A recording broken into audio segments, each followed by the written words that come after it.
ऐकावं लागेल का ऐकणार नाही. नाही ऐकणार कारण मी माझ्या मित्राच्या आज्ञेने इथे आली आहे शिवशंकराची भक्ती करायला. ज्यावेळी त्याची भक्ती पूर्ण होईल तेव्हा तिथून जाईल. कोण तुझा बाप? स्वर्ग लोकी माझं वास्तव्य सूर्यदेव या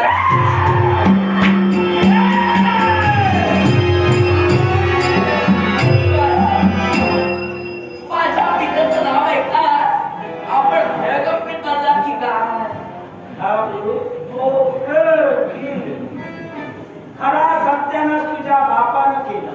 बोलण्याचा अधिकार त्याला जाऊन विचार. त्याला कारण आहे तो माझा वैरी आहे. आणि वैरी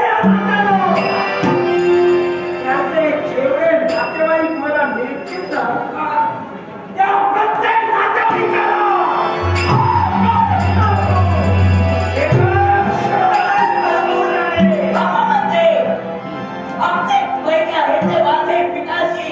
आणि आता आपण मला पहिल्याची कन्या म्हणून आपण वैदिक करून पाहता.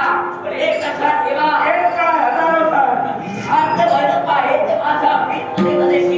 मी आपल्या काळी मात्र या प्राण केला नसताना नको तो प्रमाणित घडावणार. तुझ्या बापाने मला सांगितलं काय ते? नाक कापल्याशिवाय तोड उडत नाही.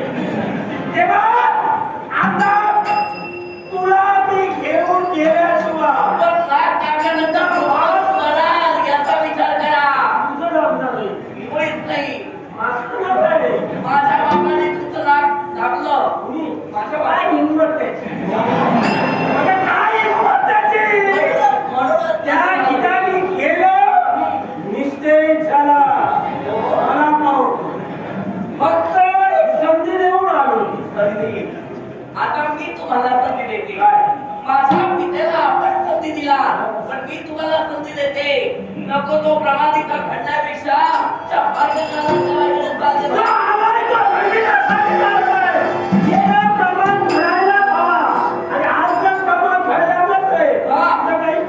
मी तुमच्या या बोलत्या धमकावणीला खबर झाले नाही. सूर्यदेवाची कन्या दंपती आपल्या नेत्रासमोर उभे आहे. वाटते तो प्रसंग जरी उभा राहिला त्या प्रसंगाला तोड देण्याची ताकद या माझ्यावरती आहे. अर्थातच विष्णू देवतेनं ते संस्कार माझ्यावर केले त्या संस्काराचं आचरण मी माझ्या जीवनात करते. आपण कदाचित चुकला असाल.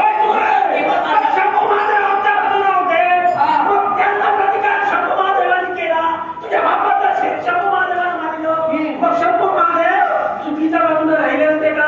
मुळीच नाही. धर्माचे बरोबर ते ज्याप्रमाणे माझी पितृ देवता आहे तत्व शिवशंकर देखील आहे आणि आम्ही महत्व देतो तो धर्माला. तुम्ही कदाचित अधर्माला बांधला आणि माझं कर्म मला करायचंय. मग ज्याप्रमाणे तुम्ही तुमच्या कर्माला महत्व देता तत्व मी देखील माझ्या चारित्र्याला महत्व देते.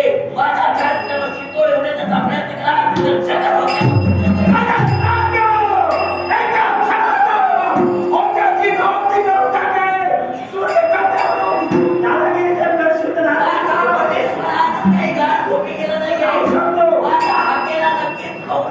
आणि या तुमच्या कृतीचा पहिला वास केल्याशिवाय तुझा परमेश्वर या चराचरात व्यापून आहे. आणि आज तो माझ्यात शिरलाय. पण तो तुमचा परमेश्वर कुठंतरी तुम्हाला पाप मार्गाच्या दिशेनं जाऊ पाहतोय.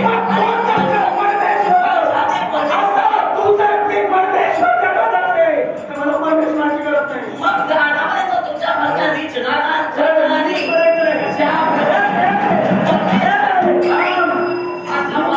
मी आतापर्यंत नीच कृत्य केलं नाही. करायला लावू नको. मग आता तुमच्या बोलण्याचा अर्थ तोच होतो.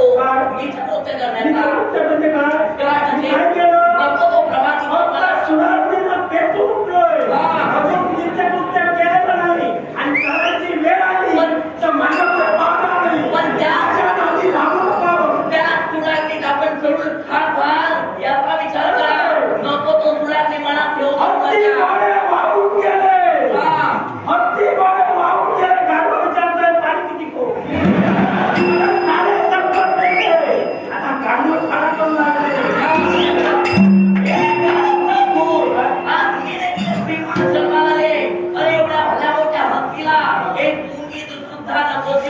ते त्याला